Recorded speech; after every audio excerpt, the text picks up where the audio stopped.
બનાસકાંઠાના થરાદ તાલુકાના મોટા મેસરા ગામે ગૌભક્તિ અને આસ્થાનો એક અનોખો કિસ્સો સામે આવ્યો છે।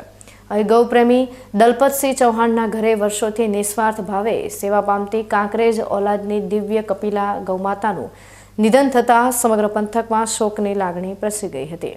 ગૌમાતાને માત્ર પશુ નહીં પરંતુ સાક્ષાત દેવી સ્વરૂપ માનતા આ પરિવારે શાસ્ત્રોક્ત વિધિ અનુસાર ગૌમાતાની અંતિમ યાત્રા કાઢી હતી અને ગૌભક્તોની ઉપસ્થિતિમાં તેમને ભાવપૂર્ણ રીતે સમાધિ આપવામાં આવી હતી। આ અંતિમ યાત્રામાં આસપાસના ગામડાઓમાંથી મોટી સંખ્યામાં ગૌપ્રેમીઓ જોડાયા હતા અને પુષ્પાંજલિ અર્પણ કરી ગૌમાતાને વિદાય આપી હતી।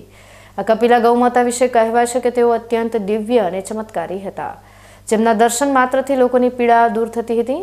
ગૌમાતાના માલિકની ગૌસેવાની સુવાસ છેક જગતગુરુ શંકરાચાર્ય સુધી પહોંચી છે અને તેમણે આ અજોડ સેવા બદલ સન્માનિત પણ કરવામાં આવ્યા છે। ગૌભક્તોના મતે આજના સમયમાં જ્યારે ગૌરક્ષાની વાતો થાય છે ત્યારે દલપતસિંહે પોતાના ઘરે 15 જેટલી ગાયો અને નંદી મહારાજની સેવા કરીને સમાજ સામે ઉત્તમ ઉદાહરણ પૂરું પાડ્યું છે। ગૌમાતાના વિદાય પ્રસંગે સૌ કોઈએ એક સુરે ગૌસેવા એ જ સાચો ધર્મ હોવાનું જણાવી દરેક ઘરે ગાય રાખવાનો સંકલ્પ વ્યક્ત કર્યો હતો।